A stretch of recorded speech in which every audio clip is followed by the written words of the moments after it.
ஜெருசலேமை அழித்த பிறகு இயேசுவின் பிறப்புக்கு ஏறக்குறைய 6 நூற்றாண்டுகளுக்கு முன்பு யூதர்கள் பாபிலோனில் அடிமைகளாக்கப்பட்டனர். ஆனால் 60 வருடங்களுக்கு பிறகு பாபிலோன் தீவிரவாதிகள் பாரசீக படைகளால் கைப்பற்றப்பட்டு அப்புறப்படுத்தப்பட்டனர். மன்னர் சைரஸின் முயற்சியால் எல்லா அடிமை ஜனங்களும் விடுதலையாக்கப்பட்டு அவரவர் நாடுகளுக்கு அனுப்பி வைக்கப்பட்டனர். ஆனால் பலரோ பாரசீக மன்னனின் ஆதரவிலேயே சூசாவின் அழகிய தலைநகரத்திலேயே தங்கிவிடவும் சித்தமாயிருந்தனர்.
அந்த கயவனின் கையை துண்டிக்க வேண்டும். பெர்சீரியர்களின் கொடூர தண்டனை. இது கொடூரத்தனம் இல்லை எஸ்ரா, இது கருணை இல்லாததின் அடையாளம். யூதர்களாகிய நாம் சட்டங்களை ஏற்றும் போது நினைவில் கொள்ள வேண்டியது, நமது மன்னரின் ஆலோசகர் வருகிறார்.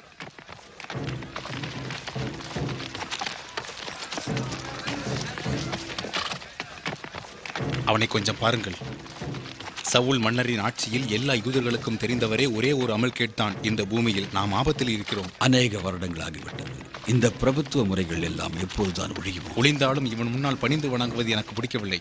வா எஸ்ரா, நமது மக்களுக்கு இன்னல் நேராதவாறு நாம் ஏதாவது செய்தாக வேண்டும். ஹேமன் நம்ம எதற்கு ஏதாவது? நீ சொல்லுவதும் சரிதான். நாம் எதுக்காக இன்னும் இப்படி இருக்க வேண்டும்? இல்லாத முட்டாள்களே, தலை வணங்கி பணியுங்கள். பெர்சிடா மெடிடா மன்னருக்கு ஹேமானின் பரிசுகள் இதோ.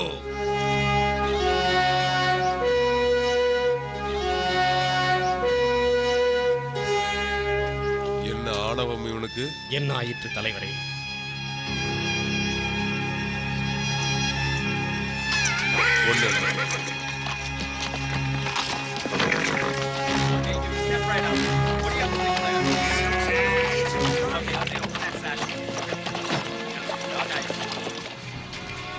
இவர்களின் செல்வங்கள் சபைகளின் கதவுகளை அகலமாக திறந்திருக்கின்றன. மன்னர்களின் சலுகையை கூட பெற்றுத்தர. உனக்கு மன்னரை தெரியும். மன்னரால் தண்டனையிலிருந்து மன்னிப்பு பெறவும் முடியுமானால்? ஓ, அந்த ஆள்மாறாட்டம் செய்யும் நயவஞ்சகனை துரத்தும் வேலை நாம் நினைப்பது போல் அவ்வளவு எளிதல்ல.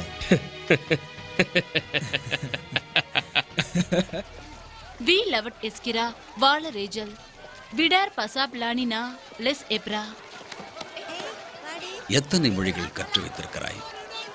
லில்லு லனா லெஸெப்ரோ. நீ என்னை பெருமைப்பட வைக்கிறாய் ஹடாசா. உனக்கு உண்மையிலேயே மொழிகளை கற்கும் திறன் இருக்கிறது. ஆம், எனக்கு சூசாவில் திறமையான ஆசிரியர் இருக்கிறார். இவள் எவ்வளவு பரந்த மனப்பான்மையுடன் இருக்கிறாள். மன்னன் சவுலின் பெஞ்சமின் கோத்திரத்தின் இரத்தங்கள் இவள் நாளங்களில் ஓடிக்கொண்டிருக்கிறது. அதனால்தான். நன்றி எஸ்ரா. நான் சொல்வதை கேள். அவளை ஒரு அந்நியனுக்கு திருமணம் செய்யாதே. யாராவது என்னை பெண் கேட்டார்கள்? யாரும் இல்லை. ஹடாஷா நில். உனக்கு வேலைகள் எதுவும் இல்லையா? மோர்டிகா, அவளை அநேக வருடங்களுக்கு முன்பு நீ தத்தெடுத்த அனாதையாக கருதாதே. அவள் இப்போது வளர்ந்து பெரியவளாகிவிட்டாள். தெரியும், எனக்கு தெரியும். அவள் எனக்கு கிடைத்த அபூர்வமான பரிசு. அவளுக்கு ஒரு நல்ல துணையை தேர்ந்தெடுக்க. இது கடவுளுக்கு சித்தமானது. அடாஷா, ஏன் அப்படி கேட்டாய்? சொல். உன் மனதில் யாராவது இருக்கிறார்களா? இல்லை உன்னை யாராவது விரும்புகின்றாரா? எனக்கு அது தெரியாது. எனது கனவுலக நாயகனோ என்னவோ. நீங்கள் எனக்காக யாரை தேர்ந்தெடுக்கிறீர்களோ அவரை நானும் ஏற்றுக்கொள்வேன். உங்களுக்கு என்னை பற்றி தெரியும். நீங்களும் ஒரு ஞானி ஆயிற்றே. என்று ஹேமனுடன் நான் புத்திசாலித்தனமாக நடந்து கொள்ளவில்லை ஆடாஷா. ஹடாஷா, எஸ்ரா மீது தவறு இல்லை. இத்தனை காலமும் பெர்ஷியர்களிடம் இருந்தனால் நாமும் அவர்களைப் போலவே ஆகிவிடும். ஆனால் நாம் யூதர்கள் தான், வித்தியாசமானவர்கள். ஆனால் நீங்கள் அடிக்கடி எனக்கு சொல்லிக் கொடுத்த ஒரு பாடம் நினைவில் உள்ளது. மனிதனுக்கு இதயம்தான் முக்கியம். ஆம். ஒருவேளை உன் தந்தை உனக்கு இது போல் சொல்லித் தரவில்லையோ? என்றுமே எனக்கு என் தந்தை தான் முக்கியம். நெஹோமியா, என்ன செய்து கொண்டிருக்கிறாய்? அரசரின் பொக்கிஷங்கள் இவைகள் தேசத்தின் பல பகுதிகளில் இருந்து வந்தவை. இவைகள் இங்கு இருப்பதுதான் சிறப்பு.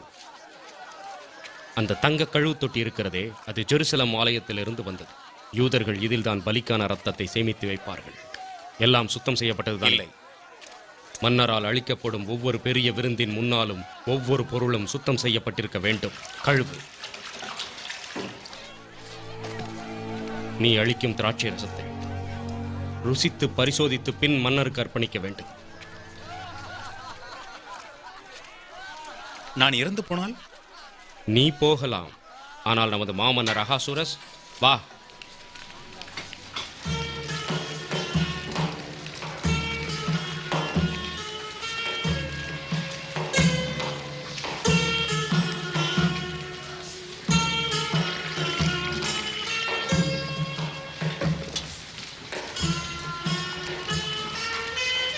போறதா, நீ அவனுக்கு ஒழுங்குமுறைகளை கற்றுக் கொடுத்தாயா? செய்கிற தவறை விட நீதிமன்றத்தில் கிடைக்கும் தண்டனை பெரிதாக இருக்கும். வா நெஹோமியா. அரசே, இதோ நீங்கள் கேட்ட திராட்சை ரசம்.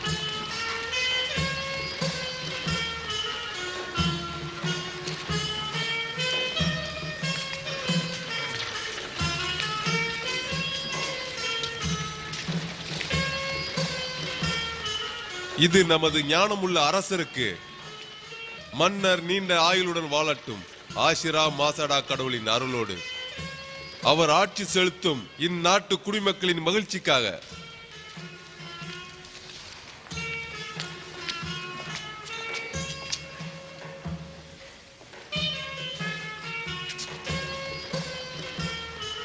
என் குடிமக்களே, நீங்கள் அனைவரும் மகிழ்ச்சியில் நனைந்திருக்கும் பொழுது உங்கள் முகத்தில் மட்டும் ஏன் இவ்வளவு கவலை? மன்னவா, எங்கள் கவலையெல்லாம் இந்த விருந்து சீக்கிரமே முடிந்துவிடுமே என்றுதான். உங்கள் வேலையால் ஹோமனுக்கு இதை நீடிக்க முடியாது என்றுதான். உன்னால் முடியாது, ஆனால் உன் மன்னனுக்கு சக்தி உண்டு. ஆகாசிரஸ் என்னும் நான், பெர்சியாவின் மன்னனாகிய நான் ஆணையிட்டு சொல்வது என்னவென்றால், இங்கே கூடியுள்ள ஒவ்வொருவரும் தன்னடக்கம், கட்டுப்பாடு எதுவும் பாராமல் குடித்து மகிழ அறிக்கையிடுகிறேன். நீங்கள் நன்றாக பேசினீர்கள். ஆனால் இதற்கு மட்டும் பதில் சொல்லுங்கள். எந்த மன்னரின் ஆபரணங்கள் தங்களுக்கு வேண்டும்? எல்லா நகைகளுமே ஒன்றான மதிப்பை பெற்றவைதான். இதில் எதை தேர்ந்தெடுப்பது என்றுதான் தெரியவில்லை. மன்னவா, இவருக்கு உங்களின் ஆபரணங்களில் விலை மதிப்புள்ளதாக எதுவும் புலப்படவில்லையாம். வெட்கம்.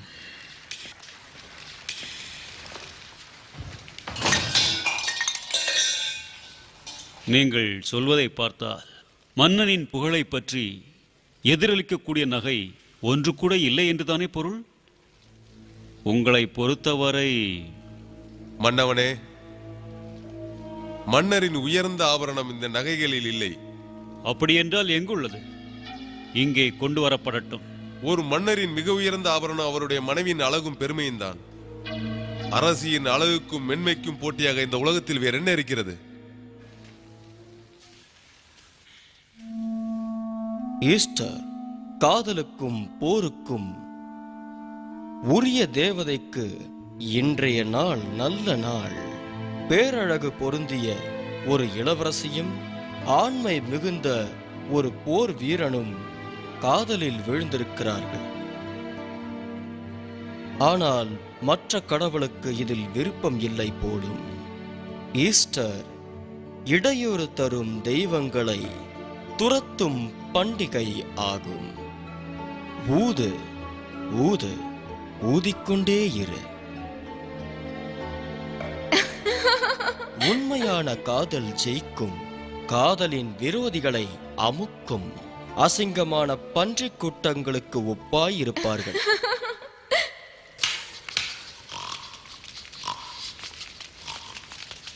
என்னுடைய விருந்தாளிகளின் விருப்பத்தை காட்ட தவறினால் நான் ஏன் இத்தனை கலைஞர்களையும் நடனம் ஆடுபவர்களையும் சிரமப்பட்டு கொண்டு வந்து நிறுத்தியிருக்க வேண்டும்? இல்லை அரசியாரே, எங்களுக்கு இது போன்ற கேளிக்கைகளிலும் விளையாட்டுகளிலும் பங்கெடுத்து பழக்கமில்லை. மன்னரை கேலி செய்வது போல் இருக்கிறது. நான் ஒன்றும் நன்மை பெறுவதற்காக காலில் விழுந்து நமஸ்கரிக்கும் முட்டாள் நாடுகளை சேர்ந்தவள் இல்லை. நான் ஒரு அரசி. நான் எங்கு சென்றாலும் இப்படித்தான் நடந்து கொள்வேன். ஹர்டோனா, அரசர் யூனிச்சை வரவேற்க வேண்டும். சும்மா அங்கே நின்று கொண்டிருக்காதே ஹர்போனா, ஏதாவது தங்கள் வருகையை நமது மாமன்னர் விரும்புகிறார். என்ன விஷயமாக? நமது மாமன்னர் திறந்து வைக்கும் பொக்கிஷங்களை காண. நான் என்ன அவ்வளவு மேன்மையானவளா? ஆஹா, தாங்கள் தான் மிகப்பெரிய பொக்கிஷம். உன் பேச்சில் எனக்கு உடன்பாடு இல்லை. உன்னுடைய புகழ்ச்சியில் மயங்கி நான் அங்கு வந்து அவர்கள் முன் நிற்பேன் என்று எப்படி நினைத்தாய்? இந்த ஆசை ஒருபோதும் நடக்காது. நமது மன்னரின் விருப்பம் தாங்கள் மகுடம் தரித்து அங்கு வருவது. உன் மன்னரிடம் போய் சொல்லு நான் வர மறுப்பதாக. அரசி வஸ்தி,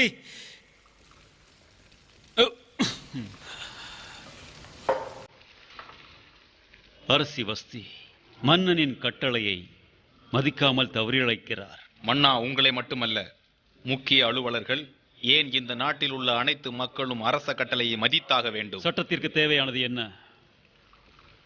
நான் சொல்லுவது தங்களுக்கு சித்தமானால் வஸ்தியுடன் இந்த அரண்மனையிலிருந்து வெளியேறவும், மன்னன் முன் எப்பொழுதும் திரும்பாமல் இருக்கும்படி உடனே ஒரு சட்டம் நிறைவேற்ற வேண்டும். இதை பெர்சியா மினிஸ்டர் சட்டங்களோடு சேர்க்கப்பட்டு யாரும் இதை தவிர்க்கவோ ரத்து செய்யவோ கூடாது.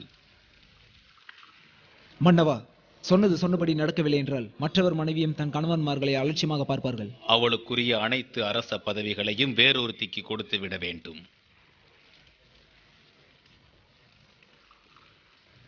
நன்றாக சொன்னாய் மெமுகான். செதுக்கிவிடு. சுற்றி இருக்கும் ஒவ்வொரு ராஜ்யத்திற்கும் இச்சட்டம் அவரவர் மொழியிலேயே அனுப்பப்பட வேண்டும். இந்த நாட்டின் அரசனாகிய நான் வஸ்தியை அவளுடைய கீழ்ப்படியாமையினால் தன் அரசியாக ஏற்றுக்கொள்ள முடியாது என்று அதில் எழுதி மிக விரைவான முறையில் செய்திகள் சென்றடையட்டும். இது என்னுடைய ஆணை.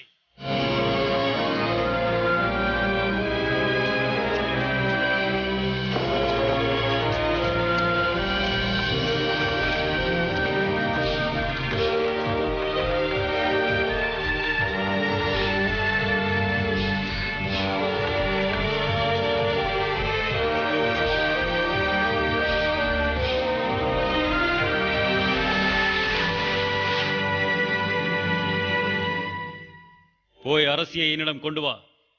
அங்கே அரசி இல்லை மன்னா. அவசரத்தில் எடுத்த முடிவு.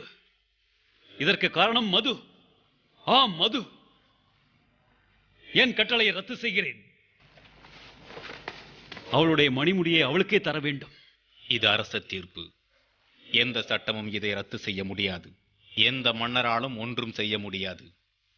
உங்களின் ஆலோசனை என்ன?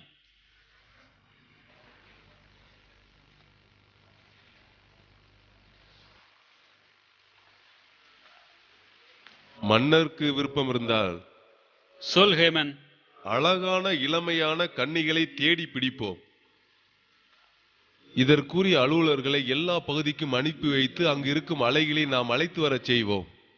யார் அரசரை திருப்திப்படுத்தினார்களோ அவளை வஸ்தியின் இடத்தில் வைப்போம். இந்த பரிந்துரை இந்த மன்னனுக்கு சம்மதம். ஹேமன் சொன்னது போலவே நடக்கட்டும்.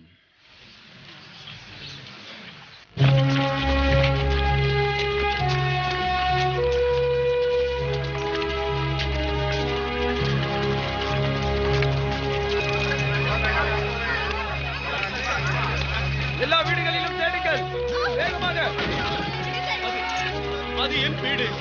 பொறுங்கள், பொறுங்கள். போட்டு உடை. அந்த திசையிலே தேடுங்க. செல். வேகமாக. போங்கள், சீக்கிரம். போங்கள். அரச கட்டளை. ஏதாவது தடை இருந்தால் தண்டனை கடுமை. அரச கட்டளையை மதிக்க வேண்டும். அதோ அங்கே இருக்கும் வீடுகளை தேடுங்கள்.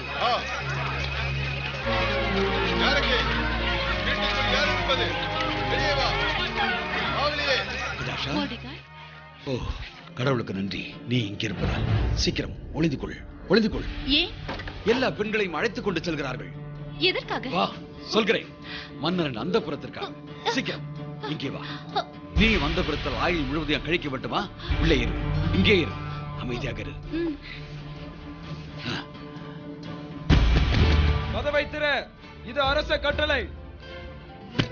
அவர்களை அனுப்பிவிட்டு வருகிறேன். கதவை திற. வருகிறேன், வருகிறேன். உங்களுடைய மகளும் கண்டிப்பா எங்களுடன் வர வேண்டும். மகளா? எனக்கு மகளே இல்லை. உங்கள் அண்டை வீட்டுக்காரர் சொன்னார் உங்கள் வீட்டில் இளம் பெண் ஒருத்தி இருப்பதாக. எனது அண்டை வீட்டுக்காரன் வயதானவன், அவனுக்கு பார்வை சரியாக தெரியாது. யூதர்களாகிய நீங்கள் பெரிசிய மன்னனை முக்கிய அலுவலகத்தனை முட்டாளாக்க பார்க்கிறீர்களா? இல்லை இல்லை இல்லை, அவன் பார்த்தது ஒரு வேலைக்கார பெண்ணை. அவள் எனக்கு சமைத்து போடுவாள். அவள் இங்கு வசிப்பவள் அல்ல. நீங்களே சென்று பாருங்கள்.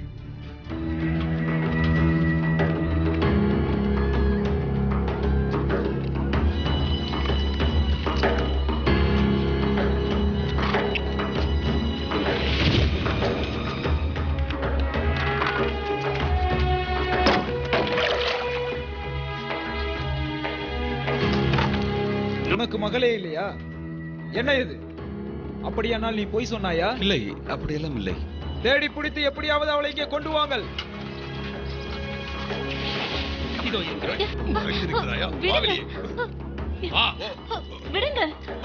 அவள் அவள் அவள் ஒரு அனாதை, எனது உறவினள். இங்கே ஒருவேளை ஒரு ஏற்பாட்டிற்காக யோசிக்கலாம். உன்னுடைய உறவினர்களுக்கு பிரியா விடை சொல்லு.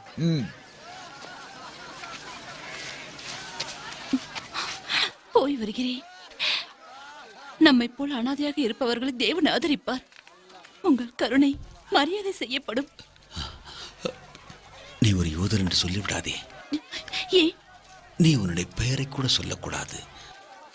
உன்னுடைய பெயர் ஹடாசா இல்லை, எஸ்தர்.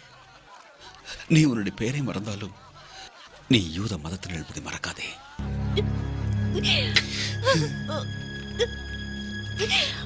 தைரியத்தை மட்டும் இழக்காதே எஸ்தர்.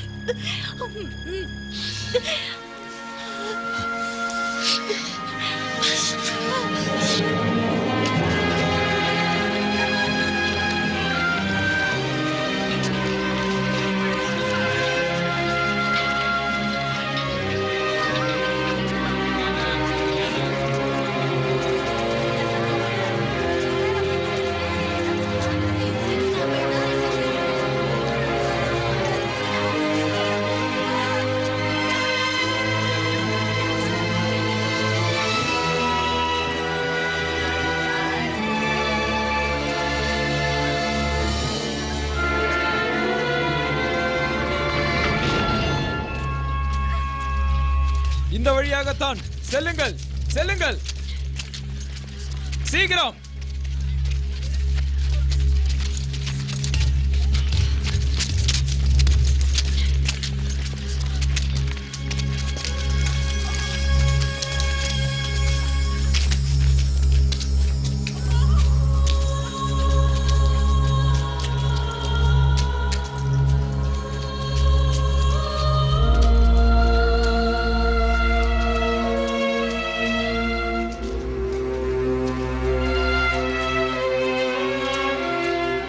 தனிமைப்படுத்து. பாபிலோனாவில் இருந்து வந்தவர்களை தவிர இவர்களுக்கு மட்டும் தனி அறை கொடு. வாருங்கள், வாருங்கள் அழகியலே, யாரும் பயப்பட வேண்டாம்.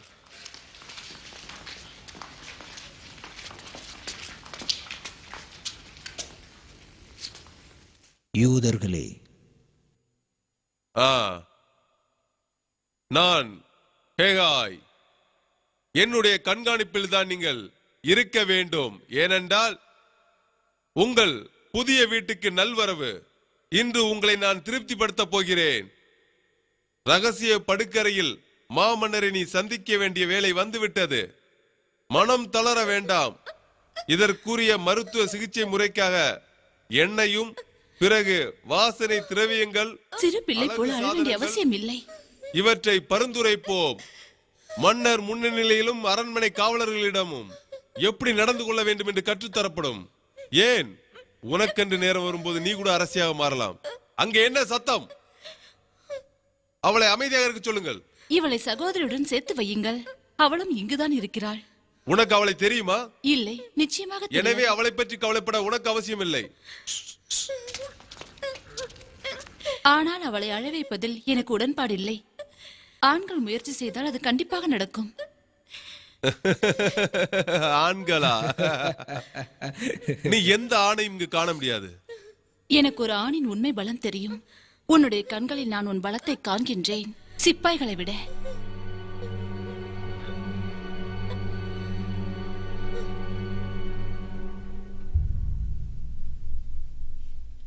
யார் நீ? நான் தான் எஸ்தர். எஸ்தர், பாபிலோனாவின் பெயர். நீங்கள் பாபிலோனாவிலிருந்து வந்தவர்களா? இல்லை, நான் சூசாவிலிருந்து வந்தவள். நல்லது. சூசாவின் எஸ்தரே, வெளியே போங்கள். எல்லாரையும் வெளியே போக சொல்லுங்கள். இரண்டாவது கதவு வழியாக பாபிலோன ஆட்களுடன்.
என்ன இது?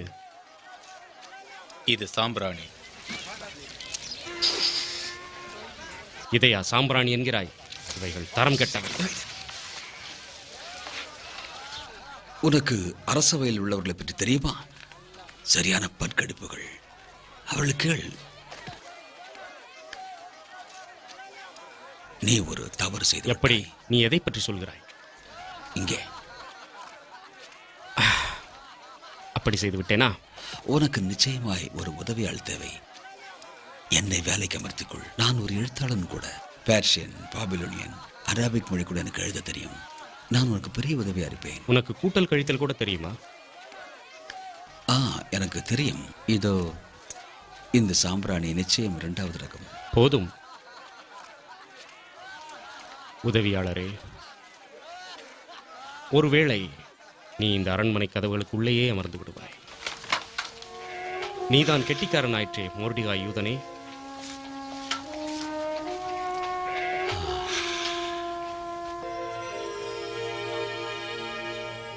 மன்னர் உன்னை எழச் செய்வார்.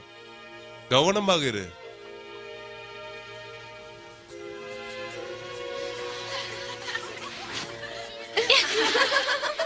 உன்னுடைய தலையினால் அல்ல, இதயத்தினால் வணங்க வேண்டும். நீர் மேல் நடப்பது போல மெதுவாக நடக்க வேண்டும். அவரை வணங்கும் போது சிறு வெட்கத்துடன், அதே நேரம் கண்களை கீழே இறக்கி வணங்க வேண்டும். அமைதி. மன்னரை கண்கொண்டு நேராக பார்க்க கூடாது. அவரது அரசியாரையும் நெருங்கிய உறவினர்களின் தவிர மன்னரின் அனுமதியின்றி யாரும் அவரை தொடக்கூடாது. மன்னர் முன்னால் சொறிவதோ அஜாக்கிரதையாக உடைகள் அணிவதோ யாரும் செய்யக்கூடாது. என்ன செய்கிறாய்? இதுவரை நீங்கள் என்ன செய்தீர்கள் என்பதை மறந்து விடுங்கள்.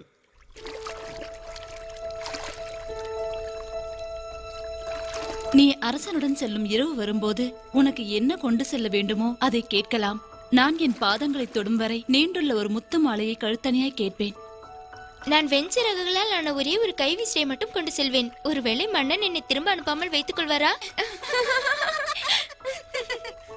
மெஹ்மனா, ஏன் மன்னரிடமிருந்து எந்த பெண்ணும் திரும்புவதே இல்லை? முதலாவது அந்தப்புறம் முழுவதும் கன்னி பெண்களுக்குத்தான் உள்ளது. முதலிரவுக்கு பின் என்ன நடக்கும்? மறுநாள் காலை சாஸ்காஸ் மற்றொரு இரண்டாவது அந்தப்புறத்துக்கு நம்மை அழைத்துச் செல்வாள். நாம் அங்கேயே தங்க வேண்டியதுதான், மன்னர் நம்மை திரும்பவும் அழைக்கும் வரை. மெஹ்மனா தலைவி, இது என்ன? ஒரு ஆணை இவ்வாறு அன்பு செய்வது? அது அந்தந்த ஆண்களை பொறுத்துள்ளது. மேலை நாடுகளில் ஆளுநர்களை கொலை செய்வது உண்மையாகவே குற்றமானது. மன்னரின் உயிருக்கு கூட ஆபத்து வரலாம். கொலை செய்பவர்களை கண்டுபிடித்து அவர்களை தண்டிக்க வேண்டும். மெமோகான் சொல்லும் கருத்து நியாயமானது. நாம் உடனே அங்கே யாரையாவது அனுப்ப வேண்டும். இது மிகவும் முக்கியமான விஷயம். ஒருவேளை நீ கண்டிப்பாக போக வேண்டும் கர்ஷினா. நீ ஆளுநர் பதவியை அபகரிக்க போட்ட திட்டம் என்று அனைவருக்கும் தெரியும். அது ஒரு பொய்.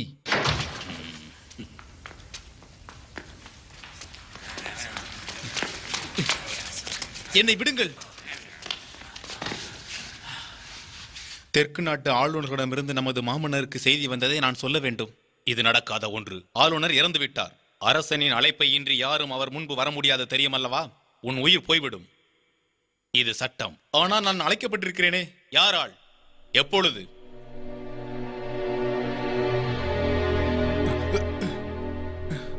கொடுக்க சொன்னவர் இங்கே இருக்கிறார் அரசே. என்னை அழைத்தவரை நான் பார்த்ததில்லை. ஆனால் அவர் பெயர் எனக்கு தெரியும். அது கர்ஷினா.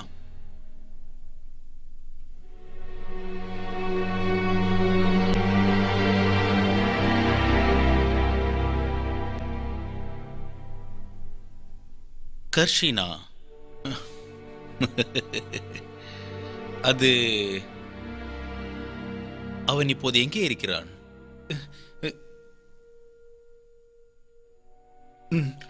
நான் அவனை பார்க்கவில்லையே.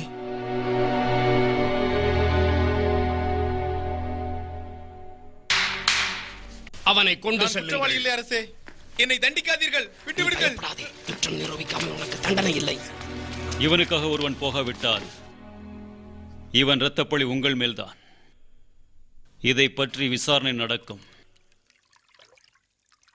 எஸ்தர், மன்னரை காண செல்லும் போது எந்த உடையில் செல்வாய்? நீதான் என்னை பார்த்துக் கொள்கிறாய். நீயே முடிவு செய். ஆனால் உங்களுடன் ஏதாவது கொண்டு செல்ல வேண்டும். இதுதான் எங்கள் வழக்கம். நல்லது. அப்படி என்றால் நான் உங்களின் ஆலோசனைப்படியே நடக்கிறேன். எனக்கு என்ன வேண்டும் என்று நீங்களே முடிவு செய்யுங்கள்.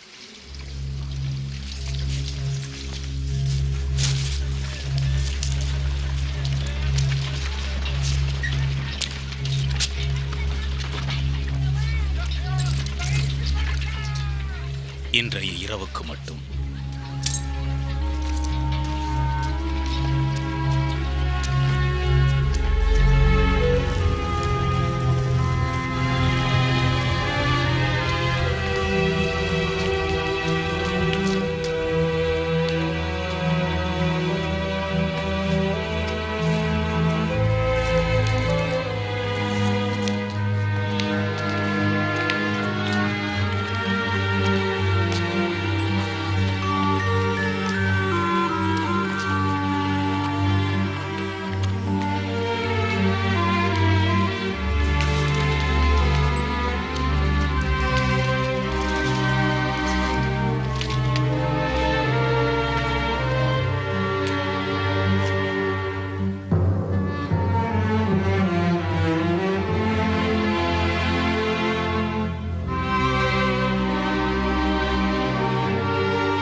அகரமஸ்டா கடவுள் உன்னுடன் இருப்பாராக.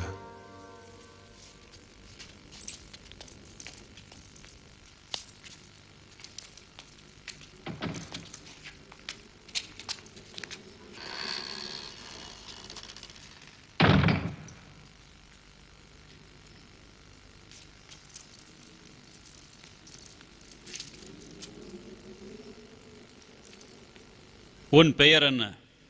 என்னை எஸ்தர் என்று அழைப்பார்கள். எஸ்தர்.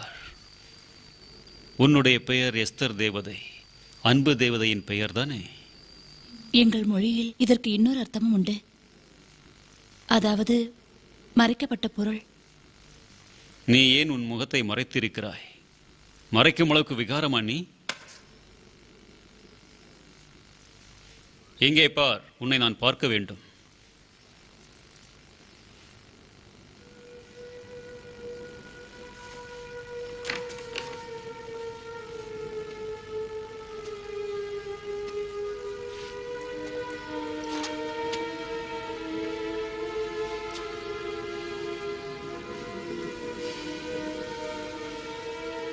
நீ என்ன மீட் நாட்டை சேர்ந்தவளா? அயோனிய ஆளா இல்ல அசீரியன் ஆளா? பெர்சியா மன்னரின் நம்பிக்கைக்குரிய மக்கள் நாங்கள் மன்னா. இது பதில் இல்லை.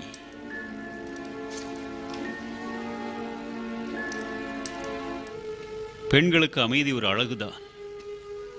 ஆனாலும் நான் கட்டளை இடுகிறேன், என்னை பார்.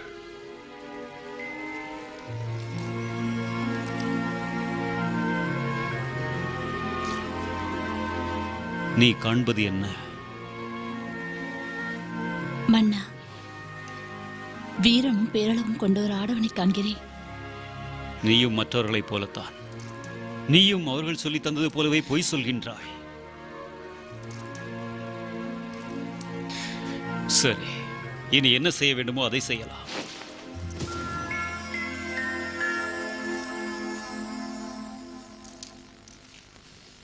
இதை நீ தோட்டத்திலிருந்து பறித்தாயா? இது நீ எனக்கு தரும் பரிசா? மன்னா, முன்னமே நானே பறித்துக் கொண்டேன். அதற்காக என்னை மன்னியுங்கள். வித்தியாசமான பெண், தைரியமானவள். நீ மற்றவர்கள் போல் இல்லை. ஒருவேளை இருக்கலாம். எனக்கு புதியவர்கள் என்றாலே பயம். எனக்கு ஆண் வாசனையே தெரியாது. எஸ்தர், உன்னை யாரும் துன்புறுத்த மாட்டார்கள்.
எழுந்திரு எஸ்தர், பெர்சியாவின் பேரரசியே எழுந்திரு.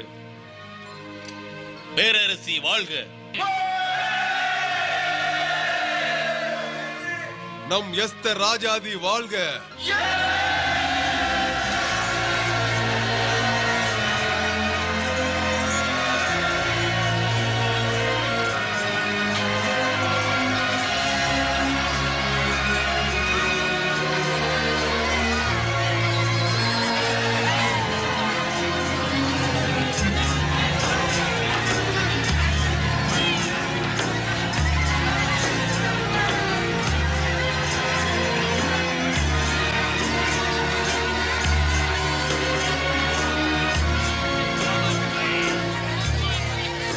ஒரு யூதனாகிய நீ மாற்றானை வணங்கலாமா? பேர்ஷியாவின் மகாராணியாக எஸ்தர் நியமிக்கப்பட்டிருப்பதைக் கண்டு மகிழ்வோம். எப்படி மகிழ முடியும்? யூத குலத்தின் பெண் ஒருத்தி யூதன் அல்லாத ஒருவனை மணமுடித்துள்ளாள். அவன் மன்னனே இல்லை. நமது புனிதமான விதைகளை அந்நியர்களுடன் இணைக்கிறார்களே. எஸ்தர் என்ற பெயர் கூட நமது நாட்டைச் சேர்ந்ததல்ல. இந்த விஷயத்தில் ஏதாவது மறைவான காரணங்கள் இருக்கலாம். நமக்கென்று ஒரு வழி உள்ளது. மறுபடியும் ஜெருசலேமுக்கு போகும் வழிதானது.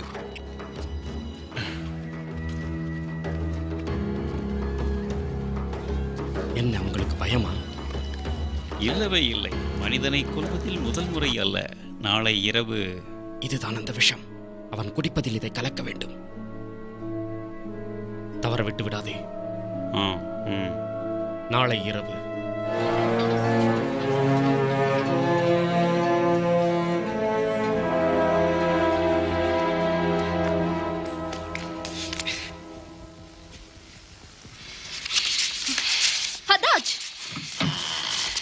ஹர்போனாவை கூப்பிடுங்கள். நான் அரசரிடம் உடனடியாக பேச வேண்டும். இது மரணத்தை குறித்து. ஆகட்டும் அரசியே. உனக்கு இந்த செய்தி எப்படி கிடைத்தது? அவன் ஒரு யூதன். அவன் பெயர் மோர்டெக்காய். எப்போதும் அவன் அரண்மனை வாசலிலேயே நிற்பான். யூதனா? அவன் பேச்சை நாம் கேட்டுத்தான் ஆக வேண்டும். ஏனென்றால் இது மன்னனின் வாழ்க்கை. அப்புறம் உங்களை கொல்ல திட்டமிட்டிருக்கிறார்கள். இதை அவர் கேட்டிருக்கிறார். இதுதான் உண்மை. அரசியாரே, அவர்கள் மிகவும் பொறுப்பான வேலையில் இருப்பவர்கள். அவர்கள் எப்படி இதை செய்வார்கள் என்று எண்ண முடியும்? ஹர்போனா, இது மன்னரின் உயிர் பிரச்சனை. அதை நினைவு வைத்துக் கொள்ளுங்கள். அப்படி ஒன்றும் ஆகாது. ஏற்கனவே ஒன்று நடந்து முடிந்து விட்டதே. அது தோட்டத்தில் உள்ள நீரூற்றுக்கு அருகாமையில் உள்ளது. அது பிக்தனுடைய கொலை செய்யும் கருவியானது. ஆனால் எல்லோரும் ஹர்போனா தான் உண்மையான வஞ்சகன், கொலைகாரன் என்று நம்புவார்கள். டெரஷ் ஹர்போனாவை விஷம் வைத்துக் கொன்றதாக எல்லோரையும் ஏமாற்ற வேண்டும்.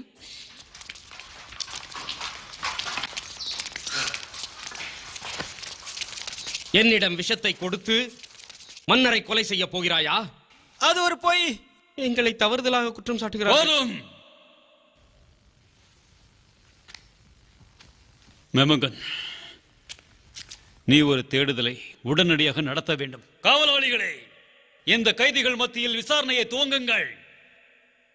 தயவு செய்து வேண்டாம். எங்களை விட்டுவிடுங்கள். அப்படியாகட்டும் அண்ணா, அப்படியாகட்டும்.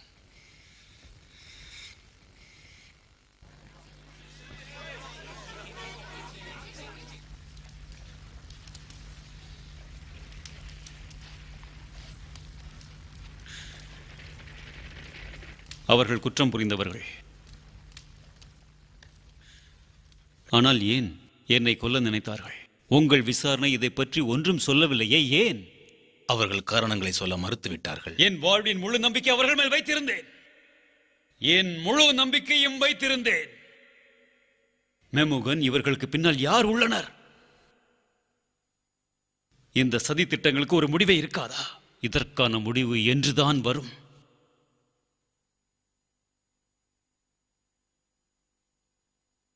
இதன் முடிவை வரலாற்று குறிப்புகளில் எழுதுங்கள். எழுதப்பட வேண்டும். வரலாற்று குறிப்புகளில் இவை எழுதப்பட வேண்டும். தேபத், பேக்சன், தெரஸ் மாதங்களில் கூட இவைகளெல்லாம் எழுதப்பட வேண்டும்.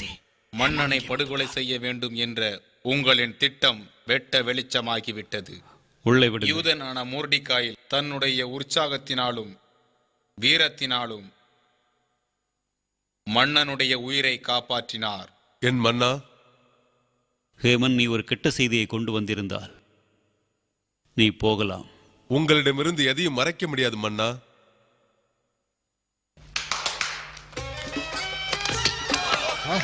பிரமாதம்.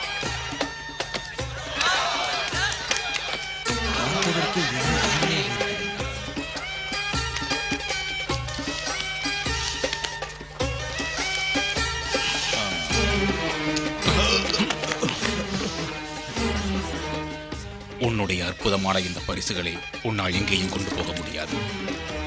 நான் பொறுமை காக்கிறேன் அலுவலரே. எனக்கு பொறுமை காக்க நிறைய நேரம் இருக்கிறது.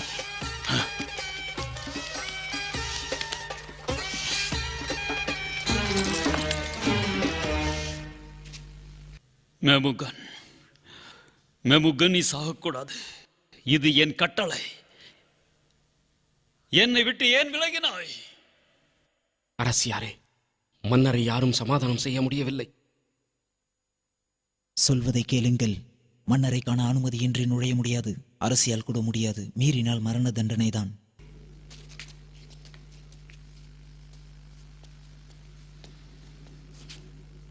அரசியார் உங்களிடம் வர மிகவும் ஆர்வமாக உள்ளார். உங்கள் உடல்நலத்தில் அவர் மிகவும் அக்கறை கொண்டுள்ளார்.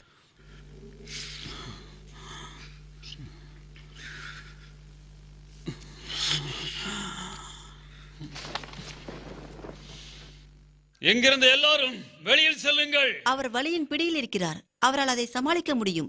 யாராலும்.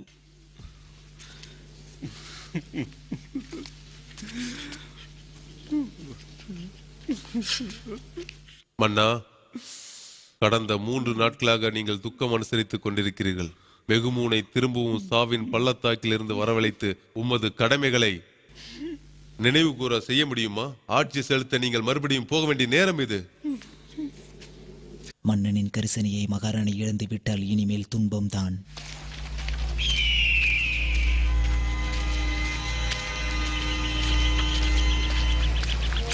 ஹேமான், உனக்கு என்ன வேணும்? மன்னருடைய அன்பை நான் மீண்டும் பெற வேண்டும். அவரிடம் பேசுங்கள். நான் அந்த நிலையில் இல்லை. இத்துடன் விலக பார்க்கிறாயா? கர்ஷினாவை உன்னிடம் இருந்து விலக செய்தவன் நான். இதுதான் நீ எனக்கு காட்டும் நன்றி கடனா?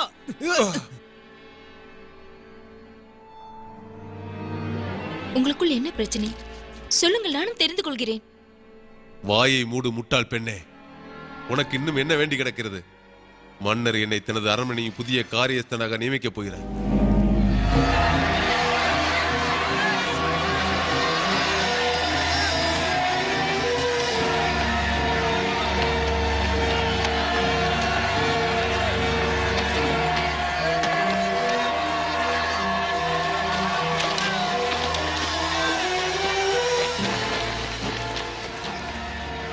உனக்கு என்ன பைத்தியமா? மன்னரின் வலதுகரமாக இருப்பவருக்கு இது ஒரு அவமரியாதை. நான் ஒருபோதும் அந்த மனிதனை வணங்க மாட்டேன். இது அரச கட்டளை. தெரியாமல் இருக்கு. நீ யார்? கடவுளாகிய ஆண்டவர் முன்பு மட்டும் பணியக்கூடிய யோதன் நான்.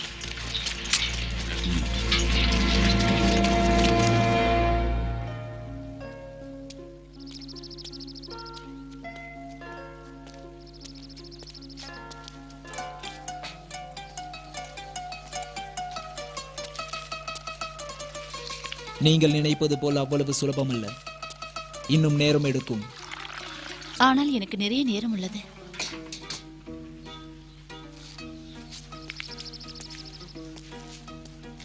மன்னன் இந்த அழகிய மகாராணிக்காக அதிக கவனம் செலுத்த வேண்டும். தெரிகின்றதா? மன்னன் தனக்கு செய்து கொள்வதை விட அதிகமாக செய்ய வேண்டும். மன்னனின் அன்பை துறந்துவிட்ட நிலையில் இவள் தவிப்பை காண முடியவில்லை.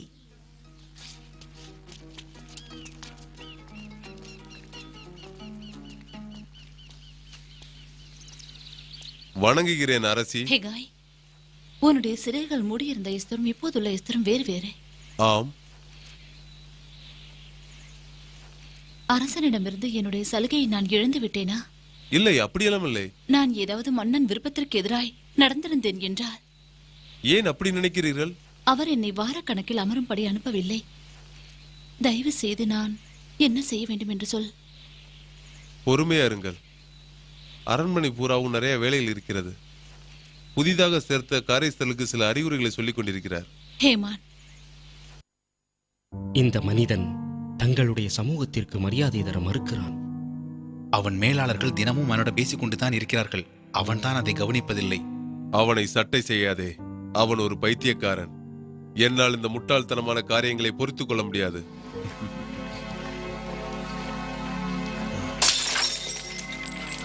நான் அந்த யூதனுடன் பேச வேண்டும். நில். நீ தலை வணங்கு.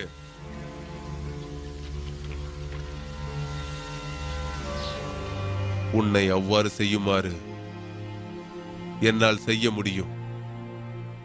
அவன் என்னை அவமதிக்கிறான். அவன் என்னை அவமதிக்கிறான். இனிப்பு மிகுந்த தேனை என் வாயில் எட்டி காய அல்லவா கசக்க வைக்கிறான். உனக்கு தான் ராஜாவுக்குரிய மரியாதையை செயல்படுத்த முடியுமே, செயல்படுத்து. அவனை கொல்ல வேண்டும். யூதர்களை விட மிகவும் நல்லவர்கள் போல் நடந்து கொள்கின்றனர். இது குறித்து அவர்களை பற்றி மேலும் மேலும் தெரிந்து கொள்ள விரும்பவில்லை. அவர்களை நாம் அழிக்க வேண்டும். நாம் யார் என்பதை ஒவ்வொரு காரியத்திலும் அவர்களுக்கு நிரூபிக்க வேண்டும்.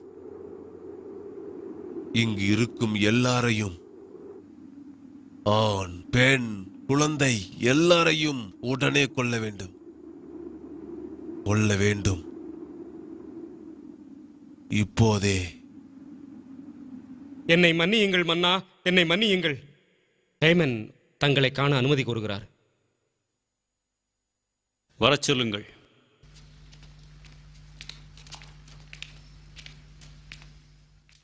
மன்னா, ஒரு முக்கியமான அவசர செய்தி. தனியே ஆலோசிக்க வேண்டும்.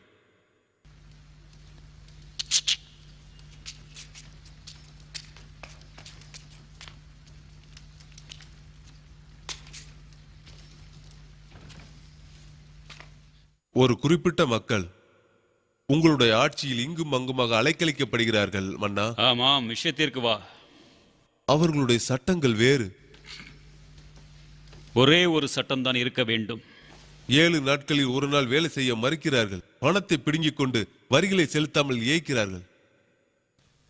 இதை எப்படி தீர்ப்பது என்று சொல்லிக் கொடு. இவர்களை தண்டிக்க ஏன் ஒரு சட்டம் இயற்றக்கூடாது? என்ன யோசனை மன்னா, சொல்லுங்கள். என்னுடைய குடிமக்களை நானே அழிப்பதா? சட்டத்தை திருத்துவது நல்லதுதான். மற்றவர்கள் பின்பற்றுவார்கள். வரிகளும் கப்பம் கட்டுவர்களும் பணம் குறையும். நியாயமாக பேசு. வரிகளே இல்லை, அதானே உன் முடிவு? இது வரிகளை பற்றிய பேச்சே இல்லை. என்னால் மன்னனின் கஜானுக்கு 10,000 தாளாக்கள், வெள்ளிகள் இவற்றை தேவையானால் தர முடியும். மன்னா, உங்களின் அரசே இப்போது கவிழ் நிலையில் உள்ளது. இந்த மனிதர்கள் எவ்வளவு மோசமான காரியத்தையும் செய்வார்கள். நமக்கு எதிராக சதி திட்டங்களை தீட்டுவார். நமக்கு சொந்தமான முக்கிய நகரங்களின் அனைத்தையும் கைப்பற்றிவிட்டனர். அவர்களை விரட்ட இதுதான் சரியான தருணம். நீ சொல்வது மட்டும் உண்மையானால் ஏதாவது செய்தாக வேண்டும்.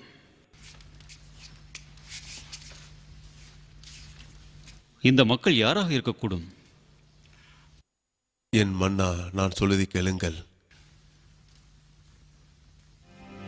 நீங்கள் எனக்கு அனுமதி கொடுத்தால் அவர்கள் பற்றிய தகவலை நானே உங்களுக்கு சொல்லுவேன். நான் நம்புவதற்கு உன்னை தவிர யார் இருக்கிறார்கள்?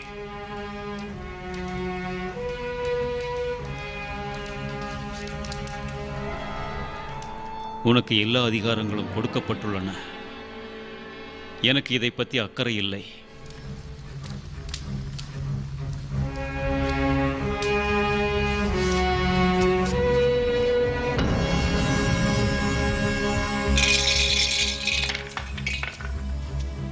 பதிமூன்றாம் நாளை குறிக்கிறது. இப்போதைய மாதம் என்ன? அட்டாரின் மாதமான பெர்பெட்டியஸ்.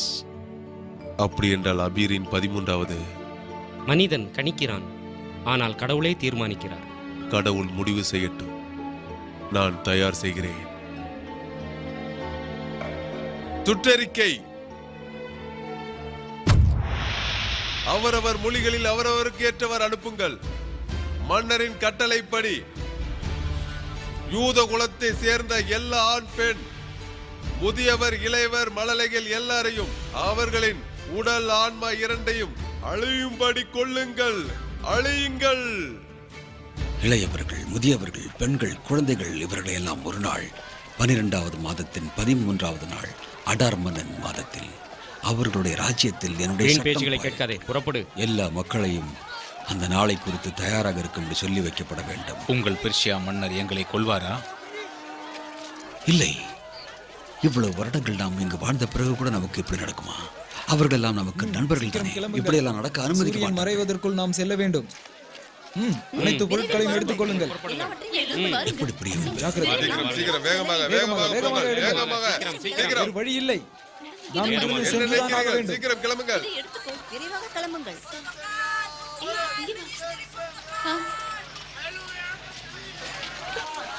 ஏய், உன்னைதான். இங்கே வா. ஏய், வா இங்கே.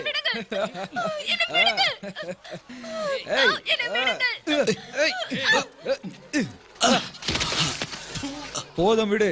இவனை அப்புறம் பார்த்துக் கொள்ளலாம். கடவுளே, எங்களை மறந்து விட்டீர்களா? எங்களை மறந்து விட்டீர்களா?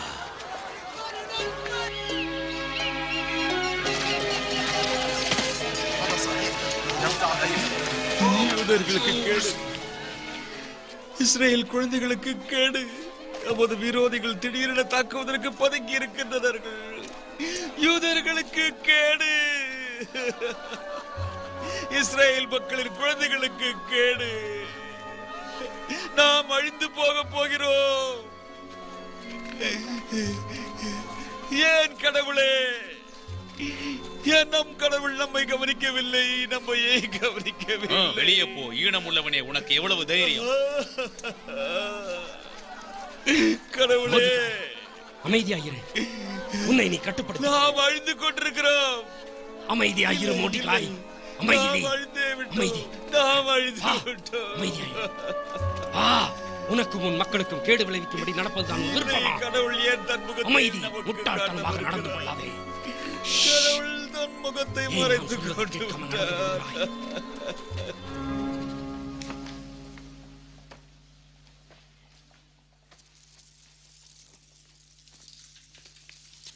அவன் இன்னும் அங்கேயே உள்ளான். அவன் வெகு நேரமாய் அலைந்து கொண்டிருக்கிறான். யார் அவன்? ஒரு யூதன், ஒழுங்கீனமானவன். இரவும் பகலும் எப்பொழுதும் அழுது கொண்டுள்ளான். மன்னனின் அரண்மனை வாயில் கதவுகளுக்கு அப்பால் சாம்பல் பூசி அமர்ந்துள்ளான். அந்த யூதன் பெயர் என்ன? அந்த யூதனின் பெயர். இவன் தான் மன்னனுக்கு எதிராக எச்சரிக்கை செய்தவன். உண்மையாகத்தான் சொல்கிறாயா?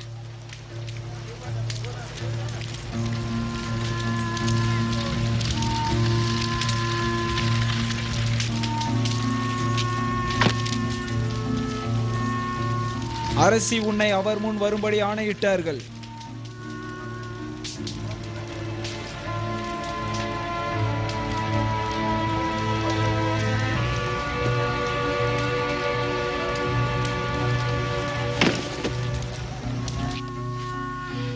என்ன மறுத்து விட்டாரா? ஏன்? என்ன காரணம்? அதற்கு அவனிடம் சென்று அவன் துன்பப்பட என்ன காரணம் என்று அறிந்து வாருங்கள். 10,000 வெள்ளி நாணயங்கள். இதுதான் நம் மன்னனின் தற்போதைய மதிப்பு. உங்களுடைய அரசியாரிடம் போய், அரசியே, மன்னன் முன் நின்று மக்களுக்காக பரிந்து பேச வேண்டும் என்று நான் வெளியிட்டதாக சொல்லு.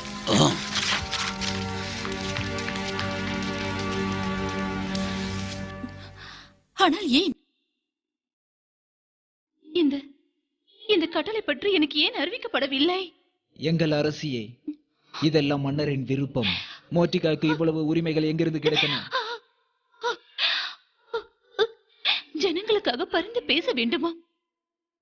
ஆனால் அவரது அழைப்பு இல்லாமலேயே நான் அங்கு போய் நிற்க வேண்டுமா? அதுவும் மன்னரின் வாயிலில் அரசியே. மன்னன் தன் தங்க செங்கோலை நீட்டினால் அந்த மனிதன் வாழ்வான். உன்னுடன் கிடைத்த அந்த இன்பமான இரவுகள் அவரது நினைவுக்கு வரட்டும். அவர் அப்படி நினைத்திருந்தால், என் மீது ஓரளவு கருணை இருந்திருந்தால் முடித்திருக்கும். மோர்டிகாயிடம் நானே வழியே செல்ல வேண்டும். என்னை பற்றி அவரிடம் சொல்லி அவருக்கு புரிய வைக்க வேண்டும். ஆனால் நீங்கள் அந்த புறத்துக்கு வெளியே, அரண்மனை வாயிலின் கதவுகளின் வெளியே, ஆடவர்களின் மத்தியில்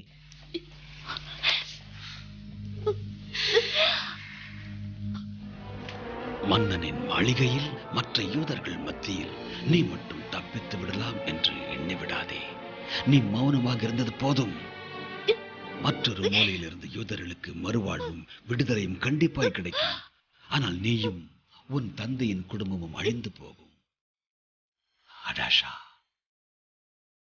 ஒருவேளை இந்த மாதிரியான நேரங்களில் நீ அரசு அந்தஸ்தை இழக்க தயாராக இல்லை. இதுதான் அவருடைய வார்த்தைகள். அரசியாரை, உம்மை தய கூர்ந்து கேட்கிறேன். உம்முடைய வாழ்வையும் உயிரையும் பணையம் வைக்க வேண்டும்.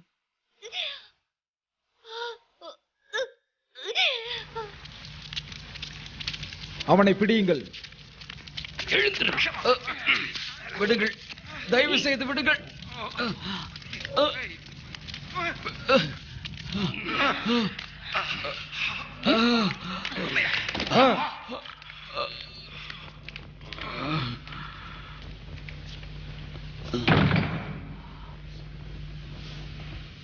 மோர்டிகாய்,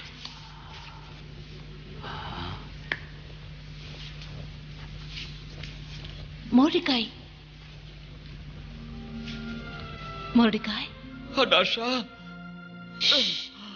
நான் தான் எஸ்தர். போங்கள், போய் சூசாவில் இருக்கின்ற எல்லா யூத மக்களையும் ஒன்று திரட்டுங்கள். எனக்காக புறப்படுங்கள். 3 நாள் இரவும் பகலும் குடிக்காமல் உண்ணாமல் தயாராகுங்கள். எஸ்தர், இந்த சமயத்தில் நானும் உன்னை போலவே கூட. நான் ஆணையிட்டது போல் நடங்கள். நானும் என் பணிப்பெண்களும் செயல்பட ஆரம்பிக்கின்றோம். மன்னர் சட்டத்திற்கு புறம்பாக நான் அவரிடம் செல்வேன். ஒருவேளை நான் இறக்க நேர்ந்தால் எல்லாம் வல்ல கடவுள் உன்னை காப்பாற்றுவார் எஸ்தர்.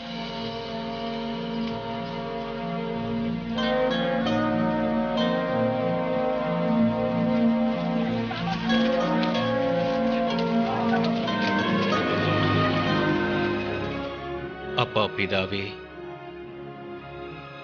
நாங்கள் பெரும் ஆபத்தில் இருக்கிறோம். எங்களை ஆபத்திலிருந்து காத்தருளும் தேவனே. உமக்கு எதிராக நான் பாவம் புரிந்திருந்தால் என்னை விரோதிகளிடம் ஒப்படைத்து விடுங்கள்.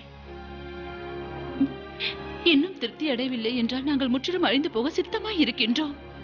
அவர்களை மகிழ்ச்சியில் திளைக்க வைக்காதையும் கடவுளை, அவர்களின் திட்டங்களை முறியடியும். எங்களை இம்சிக்கின்றவர்களை தண்டியும் எம் கடவுளை. மன்னனின் மனதை தொடும்படி நான் பேச எனக்கு வார்த்தைகளை என் வாயில் அனுப்பும். முன்பு என்மேல் வைத்த அவரது அன்பை நினைவு கூறச் செய்யும்.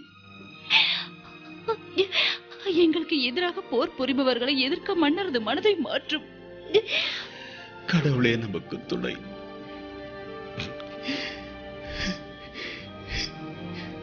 என்னை விடுதலையாக்கு, என்னை விடுதலையாக்கு. என்னை இந்த பேராபத்தில் இருந்து காப்பாற்றுங்கள்.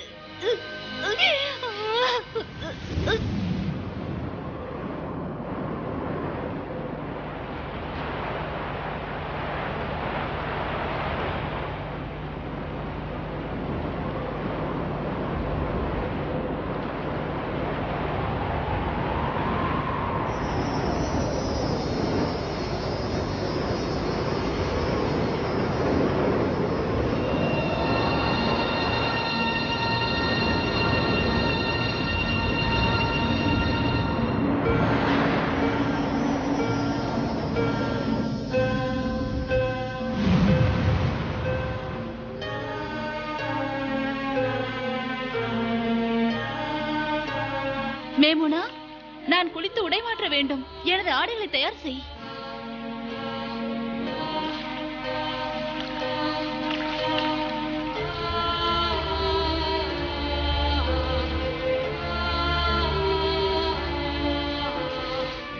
நான் தயார்.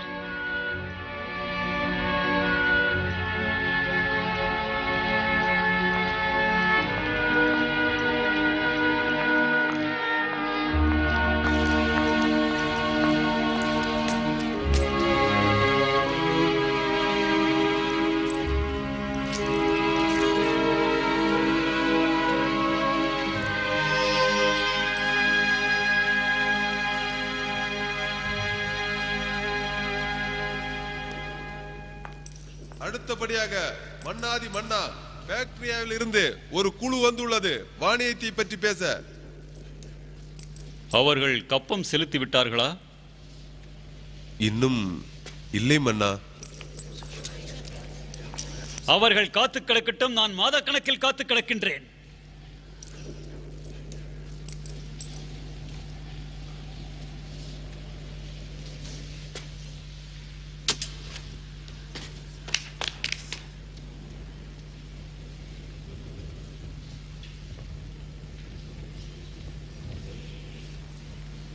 நீ ஒன்றும் பயப்படாத எஸ்தர்.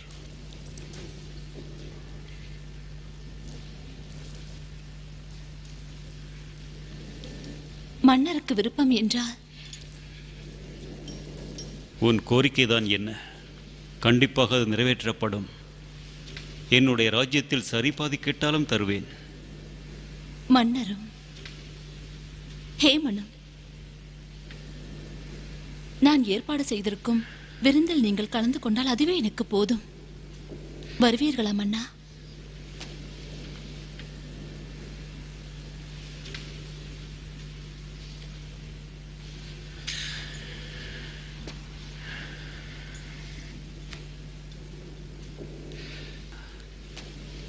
அரசியாரின் விருப்பம்தான் எங்கள் விருப்பமும் கூட.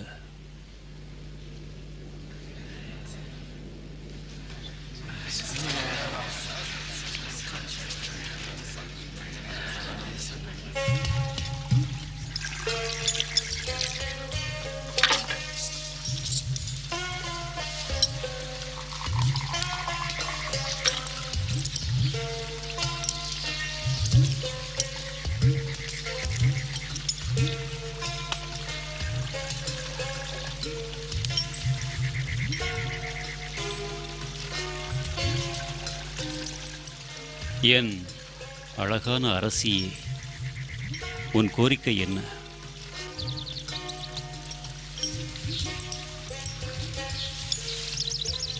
சொல் சொல், என்னிடம் சொல். உன்னுடைய வேண்டுகோள் என்ன? நிறைவேற்றப்படும். உங்கள் இரக்கமும் கரிசனமும் எனக்கு இருக்கிறது என்றால் என்னுடைய கோரிக்கையை மன்னன் ஏற்றுக்கொண்டு மன்னரும் ஹேமனும் நாளை நான் ஏற்பாடு செய்துள்ள விருந்திற்கு நிச்சயமாக வர வேண்டும் என்று வேண்டிக் கொள்கிறேன். இந்த பெண் என் பொறுமையை சோதிக்கிறாள். உண்மையாக நீங்கள் சரியாக சொன்னீர்கள். அப்படி என்றால் என் விருப்பத்தை சொல்கின்றேன். மன்னன் விருப்பம் இதுவே என்றால் மேன்மை பொருந்திய ஹேமனுக்கு வணக்கம் தெரிவியுங்கள்.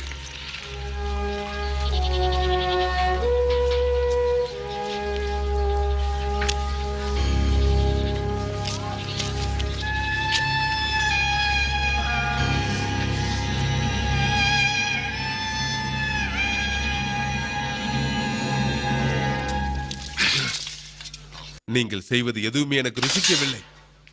ஏனென்றால் இந்த யூதன் என்னை வெளிப்படையாக மரியாதையை கொடுக்க தவறுகிறானே. ஏன்? சீக்கிரமே இவன் கழுகுகளுக்கு இரையாக போகிறான் தந்தையே. அது எப்போது நடக்குமோ? தூக்குமடைய அமையுங்கள். 50 கனச்சவகம் போதும். மன்னனின் சம்மதம் பெற்று அந்த மோர்டிகாயை தொங்க விடுங்கள். அதற்கான ஏற்பாடுகளை உடனே செய்கிறேன்.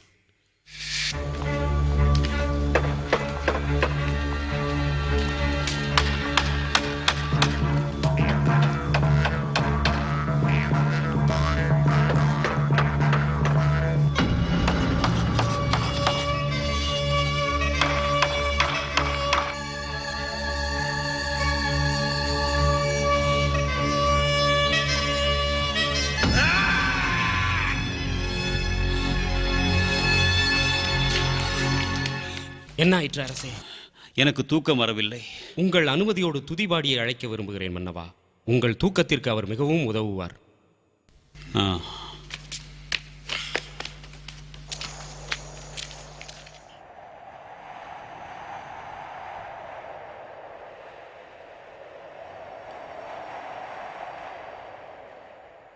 பத்தாவது மாதத்தில் 2 தடவைகள் மன்னனின் படுகொலைக்காக அறிக்கை விடப்பட்டது.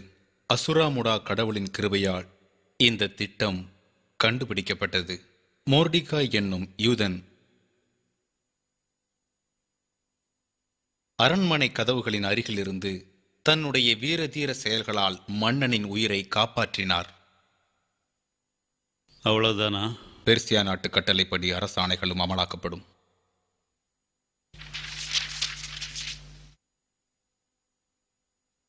ஹர்போனா,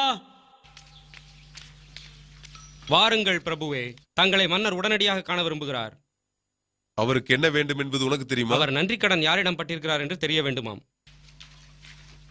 கட்டளையிடுங்கள் மன்னா, காத்துக் கொண்டிருக்கிறேன். நீயே சொல். மன்னனே மனமு வந்து ஒருவரை கௌரவிக்கிறார் என்றால் அவர் என்ன செய்வார்? மன்னன் தரும் கௌரவம் என்றால் ராஜாவாக உடைகள் அணிவிக்கப்பட்டு முடிசூடிய குதிரைகள் வரவழைக்கப்பட்டு இந்த நகரத்தின் திறந்த வெளிகளில் அவனை பவனியாக வரச் செய்வார். நான் சொல்வது சரிதானே? நல்லது, அப்படியே ஆகட்டும். மன்னர் தரும் கௌரவ முறைகளும் இது போலவே ஆகட்டும். வணங்குங்கள், ஹேமனுக்கு வணங்குங்கள். பாருங்கள், இவரை பார்க்க வேண்டும். பாருங்கள், சிரிப்பாகத்தான் உள்ளது. நீங்கள் ஆடி வருகிறீர்கள்.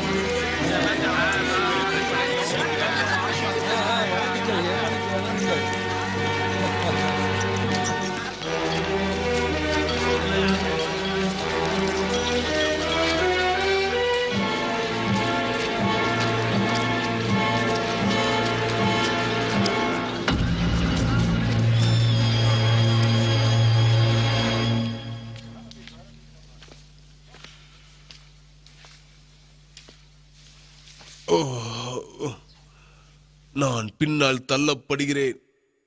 கடவுளுக்கு என் புகழ் மீது ஏன் இந்த பொறாமை? ஏன் இவர்கள் என்னை இப்படி பரிசிக்கின்றனர்? யார் காரணம்? என் தந்தையின் துரதிர்ஷ்டத்திற்கு யார் காரணம்? அது நான் தான். அந்த அழுகிய தவளையை மன்னன் மதிப்புடன் கௌரவிப்பார் என்று நான் கனவிலும் கருதவில்லை.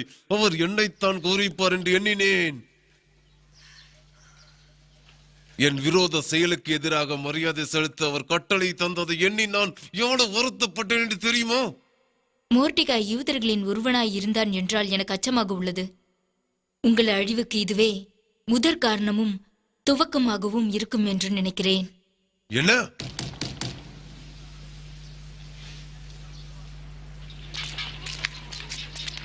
அரசர் அனுப்பிய தூதுவர்களை அனுமதியுங்கள்.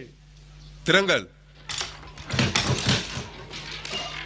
எங்களுடைய பிரபுவே, ராணியின் விருந்திற்கு செல்ல தாங்கள் தயாராக இருக்கிறீர்களா? என் அருமை மனைவியே, இன்னும் நான் மன்னனுக்கு வலதுகரமாதான் உள்ளேன்.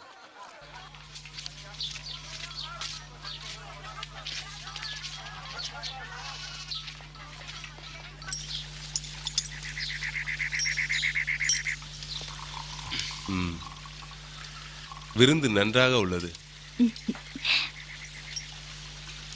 அரசரே, என்றும் இல்லாது போல் நம் அரசி இன்று தேவதை போல் அழகாக தெரிகிறார். என் மனைவியை போல்வதில் கொஞ்சம் கவனம் தேவை. உன் மன்னர் பொறாமை மிக்கவர். மனைவியின் மீது மன்னனுக்கு இருக்கும் ஈடு இணையற்ற அன்பைத்தான் நான் சொன்னேன். போதும், இப்பவாது சொல். உன்னுடைய கோரிக்கை என்ன? உன் வேண்டுகோள் தான் என்ன? சொல்லு. சொன்னால் செய்து முடிப்பீர்களா? என் ஆட்சியில் பாதி வேண்டுமா?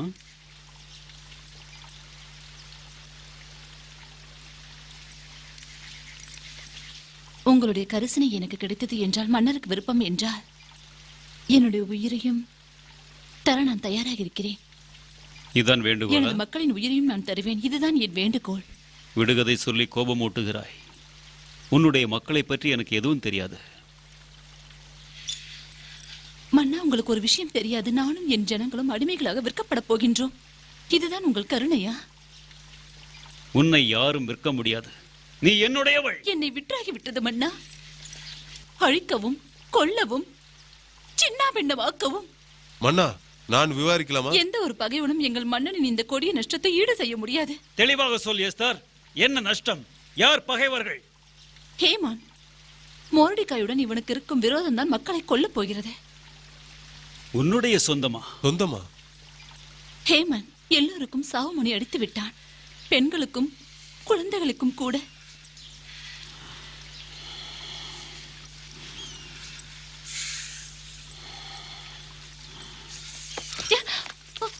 நான் சொல்வதை கேளுங்க. உங்களை துன்புறுத்தும் எண்ணம் எனக்கு கொஞ்சம் கூட கிடையாது. நான் சொல்வதை புரிந்து கொள்ளுங்கள்.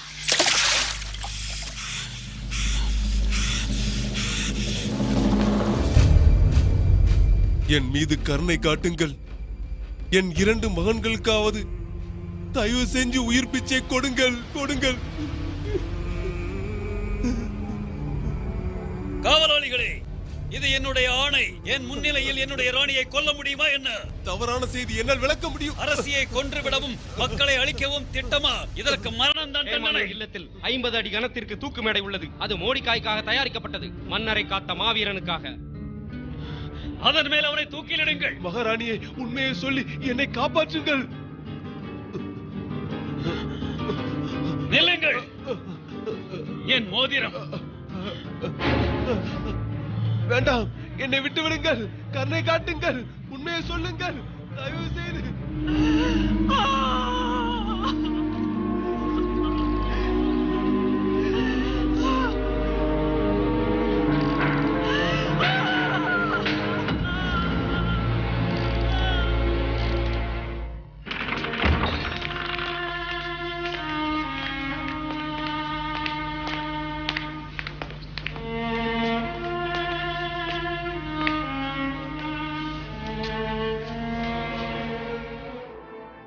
என் முன்னால் பணியாத என் உறவினனே, இந்த ராஜ்யத்தில் உன்னை விட சக்தி மிக்கவர் யாரும் இல்லை. அதற்காக நீங்கள் மரியாதை கொடுக்க வேண்டுமா? மோர்டிகாய், என்னை பற்றி உங்களுக்கு நன்றாக தெரியும். இதுதான் அடாசா, உன்னை எனக்கு நன்றாக தெரியும்.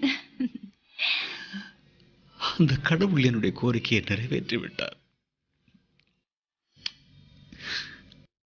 இவ்வளவு சீக்கிரம் களி கூறக்கூடாது, இன்னும் முடியவில்லை. யோதர்கள் உன் மீது நம்பிக்கை வைத்துள்ளார்கள் அடாசா. அவர்களை வைத்துக் கொள்ளட்டும். மன்னருக்கு என் மேல் அன்பு திரும்பி விட்டது.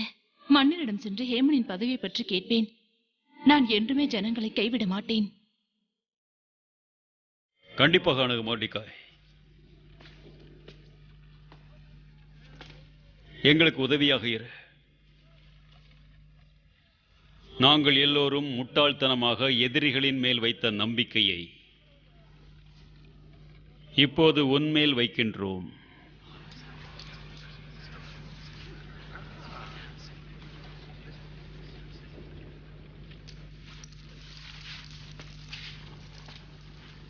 என் அன்பு உறவினனே, மன்னர் உன்மேல் விசுவாசம் வைத்தது போல் நானும் என் மனமாற உன்னை நம்புகின்றேன். என் ஆஸ்தி முழுவதும் உங்களுக்கு சேரட்டும்.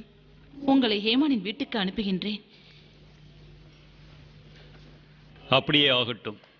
வேறெதுவும் அவசரமான காரியங்கள் இல்லை என்றால்? மன்னா, என் ஜனங்களின் மேல் வரும் தீங்கினை எப்படி நான் பொறுத்துக் கொள்ள முடியும்? ஆம், இந்த ராஜ்யத்தில் உள்ள எல்லா யூதர்களையும் அழிக்க வேண்டும் என்று ஹேமான் போட்ட உத்தரவுகளை நீக்க நீங்கள் உத்தரவிட வேண்டும் என்று நான் உங்களை மன்றாடி கேட்டுக்கொள்கின்றேன். இதை நீங்கள் எனக்காக செய்வீர்களா மன்னா? இது அரச கட்டளை. இதை தவிர்க்கவே முடியாது. சட்டத்திற்கு புறம்பானது. சட்டங்கள் மன்னரால் போடப்படுகிறது. மன்னரால் சட்டங்களை திருத்த முடியும். மன்னனே மனது வைத்தால் கூட மன்னனின் மோதிரத்தால் முத்திரையிடப்பட்ட சட்டத்தை திருத்தவே முடியாது.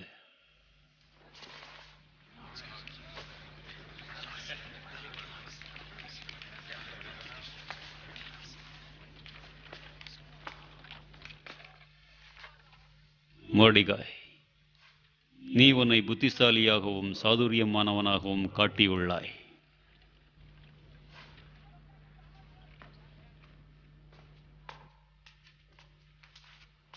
முடியாது, நாங்கள் ஏற்றுக்கொள்ள மாட்டோம். இது நடக்கவே நடக்காது. ஐயோ நிறுத்துங்கள், தயவு செய்து நான் சொல்வதை கேளுங்கள். அனைவரும் பேசினால் யார் பேசுவதை கேட்பது? யாராவது ஒருத்தர் பேசுங்கள். சரிதான், கேளுங்கள். எதற்கெடுத்தாலும் முந்துகிறாய், நான் சொல்வதை கேள். நிறுத்துங்கள், நிறுத்துங்கள், தயவு செய்து நிறுத்துங்கள். நாம் இப்படி ஒருத்தருக்கு ஒருத்தர் சண்டை போட்டுக் கொண்டிருந்தால் அரசனின் 13வது மாதமும் வந்துவிடும். நம் அனைவரின் வாழ்வும் முடிந்துவிடும். கடவுள் நம்மை கைவிட்டு விட்டார் என்று நீங்கள் சொல்கிறீர்கள். அதுதான் இல்லை, நாம் தாம் கடவுளை மறந்து விட்டோம். எசரா சொல்வது சரிதான்.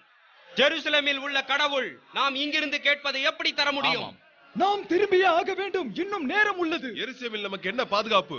அதன் சுவர்கள் எல்லாம் உடைந்து நொறுங்கி விட்டது. ஆம், ஆம், உண்மைதான். இது நடக்கவே நடக்காது. கேளுங்கள், தயவு செய்து நண்பர்களை நான் சொல்வதை கேளுங்கள். தயவு செய்து நான் சொல்வதை கேளுங்கள். நீ எங்களுக்கு உறுதியானவன் இல்லை. உங்களைப் போல நானும் ஒரு யூதவன். இதை பெர்சியா அரச சபையில் கூறினால் நான் எப்படி பிழைக்க முடியும்? இவன் தான் நேகமி, மன்னரின் அடிவருடி. அவனை பேச விடுங்கள். எஸ்ரா சொல்வது தவறல்ல. ஒரு நாள் யூதர்கள் ஜெருசலேமுக்கு திரும்ப வேண்டும். ஆனால் நாம் இதுவரை கட்டிய திட்டங்களை கைவிடுவது அவ்வளவு சுலபமானதல்ல. நமது வீடுகளும் குடும்பங்களும் இங்கே உள்ளன. நமது தந்தையர்களும் மூதாதையர்களும் இப்போது மண்ணுலகில் இல்லை. நான் சொல்லுவதை கேளுங்கள், நான் சொல்லுவதை கேளுங்கள். இல்லை இல்லை, கண்டிப்பாக அவனை பேச விடுங்கள். கேளுங்கள், கேளுங்கள். மன்னன் எஸ்தர் அரசிக்கும் மோர்டிகாவுக்கும் முடிவு காண அதிகாரம் தந்துள்ளார். அவர்களுக்கு சிறிது அவகாசம் தேவை. நாம் கொஞ்சம் பொறுமையாக இருப்போமே. என்ன பொறுமையா? பெர்சியா சட்டங்களிலா அல்லது கடவுள் பிதா ஆபிரகாமுக்கு கடவுள் வாக்களித்த இந்த பூமியில்தான் யூதர்களின் மக்கள் மீட்பும் வாழ்ந்து உள்ளது. விசுவாசமில்லாத செல்வ செழிப்பு உள்ள நாடாக இருந்தாலும் அங்கே வாழ்வதை விட சாவதே மேல். இதுதான் இவன் சொல்வது சரிதான். இவன் சொல்வதை நாம் கண்டிப்பாக கேட்க வேண்டும். எப்படி வாழும் வழியை கண்டறிவது? கடவுளே, என்னிடமிருந்து ஏன் திரும்பிக் கொண்டீர்? தயவு செய்து என் வாயில் சரியான வார்த்தைகளை அனுப்பும். அவன் மனதை மாற்ற. எஸ்தர், அவன் மனதை மாற்றவா? நமக்கு எதிராய் போராடும் மக்களின் மனதை மாற்றவா? திரும்பி பார். உன்னால் பார்க்க முடியவில்லையா? நம் எதிரிகளிடமிருந்து நம்மை காப்பாற்ற நாம் கடவுளிடம் முறையிட்டோம். அதற்கு அவரது கருணை வழிகாட்டிவிட்டது. சட்டம் தானே. எல்லா ராஜ்ய பிரிவுகளுக்கும் எல்லா மக்களுக்கும் அவரவர்க்குரிய எல்லா மொழிகளிலும் மன்னர்க்கெல்லாம் மன்னர், எல்லா ஆளுநர்களும் அலுவலர்களும் நகரத்தில் உள்ள எல்லா யூதர்களும் ஒன்று கூடி அவர்களின் உயிரை காப்பாற்றட்டும். அவர்களை மிரட்டும் சீரழிக்கும் எந்த சக்தியையும் 13வது நாள் 12வது மாதம் அடாரின் தினத்தில் அழிக்கட்டும். இதை எல்லா ராஜ்ய பிரிவுகளுக்கும் அச்சிட்டு தரட்டும். யூதர்கள் அந்த நாளுக்காக தங்களை தயார்படுத்தட்டும்.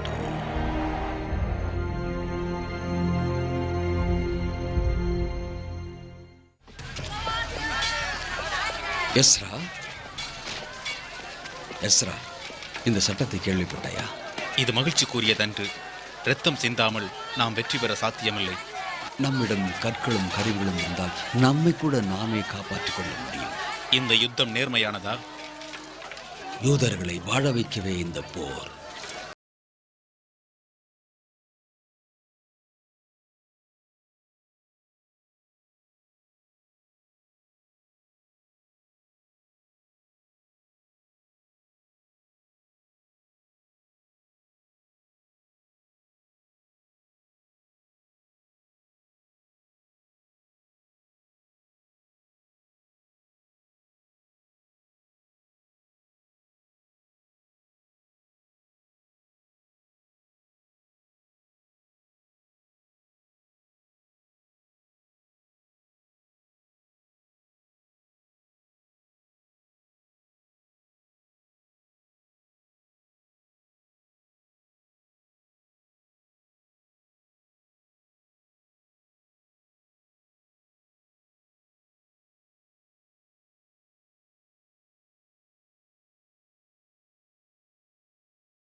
யூதர்கள் தம்மைத்தானே காத்துக் கொள்கின்றனர். இரு பக்கமும் நூற்றுக்கணக்கானோர் மடிகின்றனர். ஆனால் நாம் இன்னும் அறிக்கைகளுக்காக காத்து கொண்டிருக்கின்றோம். இந்த செய்திகளை நான் உனக்கு சொல்கின்றேன். நீ சந்தோஷமாக இரு. அப்படியே ஆகட்டும்.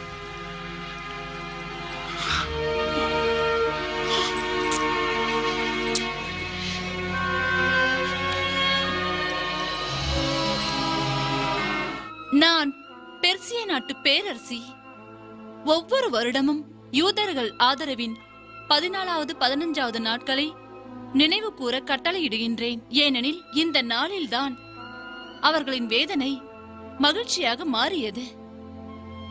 பரிசுகள் பரிமாறப்படட்டும், ஏழைகளுக்கு உதவி வழங்கப்படட்டும். அவர்களின் விதியை மாற்றிய நாளின் நினைவாய் இது பூரிம் விழாவாக கொண்டாடப்படட்டும்.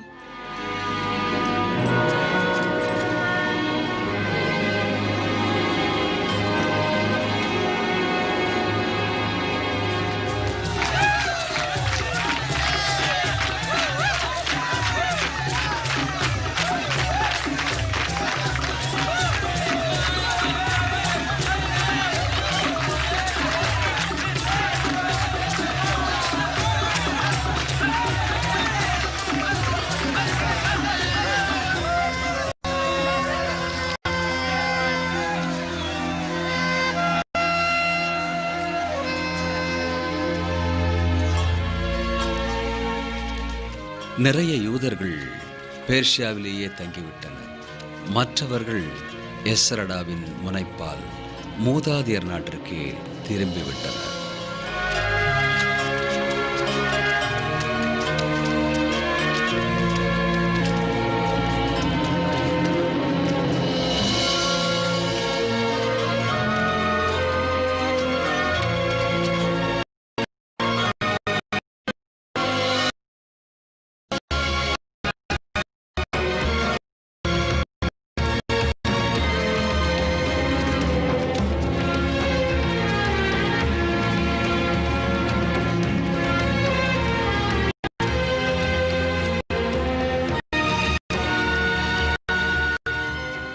அவர்களின் நீண்ட பிரயாணத்தில் தமக்கென்று ஒரு நாட்டை கட்ட பின்வாங்கினர். ஜெருசலேம் ஆலயத்தில் அழிவுக்கு பின்னும் எழுந்து நின்ற ஆலயத்தில் ஒன்று கூடி ஜெபிக்க மன்னன் சைரஸின் கட்டளைக்கு பிறகு கூட ஒன்று கூடினர். ஜெருசலேமின் மதில்களும் எழும்பும். ரகமியா பேர்ஷியா மன்னனால் ஆளுநராக நியமிக்கப்பட்டான். எஸ்ரா வேத ஆகமத்தின் பரிசுத்த வார்த்தைகளை பாதுகாக்கவும் நியமிக்கப்பட்டார். நம்பிக்கை உள்ளவர்கள் மனதிலும் அவர்கள் வாழ்விலும் நடுநாயகமாக திகழ்ந்தார். உலகின் ஆரம்பத்தில் கடவுள் விண்ணையும் மண்ணையும் படைத்தார். பூமி ஒழுங்கற்று இருந்தது, இருள் சூழ்ந்திருந்தது. கடவுளின் ஆவி தண்ணீர் மேல் அசைந்தாடி கொண்டிருந்தது. கடவுள் சொன்னார், ஒளி உண்டாகவே என்று. அங்கே ஒளி உண்டாயிற்று.